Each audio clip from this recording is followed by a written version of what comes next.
विधानसभा चुनाव की तैयारियां जोरों पर है और अभी हम मौजूद हैं बेलहर विधानसभा क्षेत्र में। हमारे साथ वर्तमान विधायक मनोज यादव जी हैं। ये जनसंपर्क अभियान में निकले हुए हैं। सीधे उनसे जुड़ते हैं और जानते हैं। मनोज जी, पूरा जनसंपर्क अभियान तेज चल रहा है, आपका क्या माहौल लग रहा है? इस बार जो चुनाव हो रहा है, खास करके हमारे बेलहर विधानसभा में, यहाँ के जनता ने इस बार ठाना है कि बिहार में सबसे ज़्यादा रिकॉर्ड मतों से मनोज यादव को जिताना है।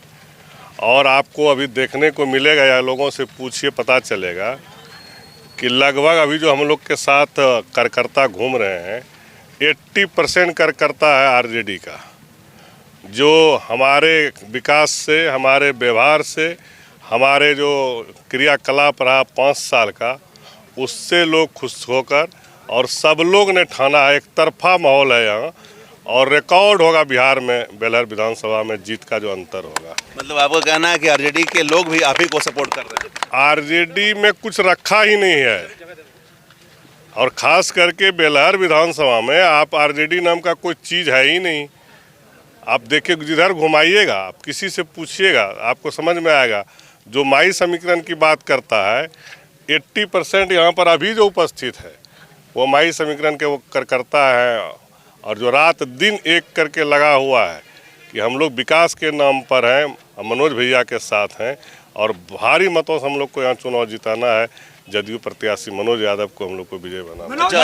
ये बताइए कि मोकामा में जो पॉलिटिकल मर्डर हुए हैं उस पर कितना असर पड़ेगा, चूंकि एनडीए प्रत्याशी के ही नाम आ रहे हैं? देखिए, ये तो बहुत दुखद है। ये घटना, प्रत्याशी कौन है नहीं है ये तो जांच का विषय है, लेकिन ये घटना बहुत अत्यंत दुख करने वाली घटना है। जो भी इसमें शामिल है, कानून अपना काम करेगा और हमारी सरकार जो है, खास करके माननीय मुख्यमंत्री जी के नेतृत्व में जो यहाँ बिहार में एनडीए की सरकार है, ये जानते हैं कितना सख्त है। किसी भी परिस्थिति में जो लोग इसमें दोषी होंगे उसको बख्शे नहीं जाएंगे। राजद के तेजस्वी यादव का कहना है कि जंगल राज फिर एनडीए ही ला रही है। अब देखिए, उसका क्या कहना है, वो तो बोले तो जांच का विषय है, किसी पर कोई कमेंट नहीं किया जाए जब तक कि जांच पूरी नहीं होती है। वो क्या कहते हैं, उनके पार्टी में कौन कौन लोग हैं, वो किसको टिकट दिया है, वहाँ से आप जानिए रहे हैं बहुत कितना साफ सुथरे छवि वाले लोग को टिकट दिए हैं, इसलिए उस पर बहुत नहीं जाने हैं। लेकिन घटना अत्यंत दुख देने वाली है, चाहे जो भी हो इसमें शामिल, वो उस पर कानूनी कार्रवाई तो होगी। एक चीज़ और हम समझना चाहेंगे, चूँकि आप वर्तमान में विधायक भी हैं, कुछ ऐसे काम आपने सोचे होंगे जो नहीं कर पाए, इस बार कुछ प्लान है वैसा करने का? काम बहुत कुछ है और बहुत हमने किया है। आपको बताने जिस जगह हम लोग खड़े, आप देख लीजिए इस रोड को, अभी हमने लगभग 1 महीना पहले इसका शिलान्यास किया है। बहुत दिनों से इस क्षेत्र के और ख़ास करके तौती समुदाय के लोग यहाँ रहते हैं, राय समुदाय के हैं, हमारा SC ST वाले लोग हैं, उनका बहुत दिनों से ये डिमांड था। हम लोग अभी इसको शिलान्यास किए हैं और काम चल रहा है। हम लोगों का अब जो आने वाला दिन में है कि हमारे यहाँ के जो युवक रोजगार के लिए बाहर जाते हैं, प्रदेश जाते हैं घर परिवार को छोड़कर, वो पलायन को हमको रोकना है। और पलायन रोकने में हम लोग पूरी तरह से, सरकार और हम, इस बार का जो 25 से 30 होगा, वो मेरा मुख्य उद्देश्य, मुख्य मुद्दा रहेगा पलायन को रोकें और उद्योग धंधा यहाँ लगाएं। चूँकि हमारे यहाँ ज़मीन बहुत उपलब्ध है और सरकार ने निर्णय लिया है कि 10 एकड़ ज़मीन हम 1 रुपया में देंगे अगर कोई उद्योग लगाने के लिए आते हैं। तो उद्योगपति से भी, मेरी 2-3 उद्योगपति से भी बात हुई है। बहुत जल्द हम लोग यहाँ बड़ा उद्योग लगाने जा रहे हैं। तो निश्चित रूप से आने वाला समय में हम पलायन रोकने पर मेरा फोकस रहेगा और उस पर हम लोग काम करें। एनडीए का एक लगातार दावे रहते हैं, वादे रहते हैं कि महिला सशक्तिकरण की बात होती है।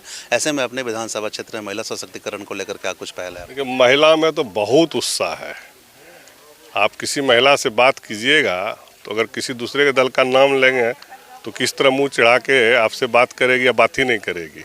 और नीतीश कुमार जी का नाम लेंगे तो 5 मिनट रोक के आपसे बात करेगी। तो इसलिए महिला का तो पहले से माननीय मुख्यमंत्री जी ने इनका था कि चूँकि घर की महिला जब शिक्षित होगी, घर की महिला अगर रोजगार करेगी, घर की महिला आगे बढ़ेगी तो परिवार उसका आगे बढ़ेगा, इनका सोच रहा है।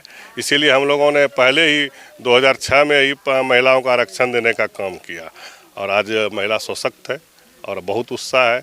अब हम लोग से घर परिवार में तो लोग कहता है कि जेंट्स अंदर रहते हैं, महिला आके आगे सारा काम कर रही है।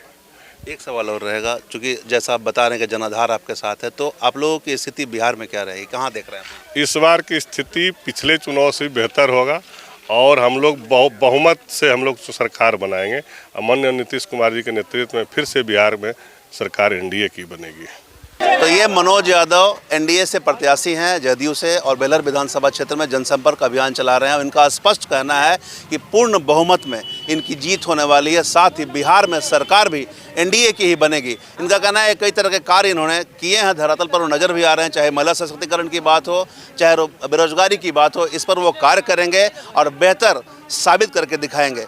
देखना होगा जनता का मूड क्या है, जनता किसे सत्ता पर बैठाती है और किसे नकारती है। लेकिन हम अपने तमाम दर्शकों से अपील जरूर करेंगे कि लोकतंत्र के महापर्व में अपनी भागीदारी जरूर सुनिश्चित करें और अपना कीमती वोट जरूर दें, चूँकि आपका हर एक वोट कीमती है और आपके वोट से ही आपके देश, आपके शहर और आपके गांव के विकास की गाथा लिखी जा सकती है। चुनाव से जुड़ी तमाम तरह की खबरों से लगातार हम आपको अपडेट करवाते रहेंगे।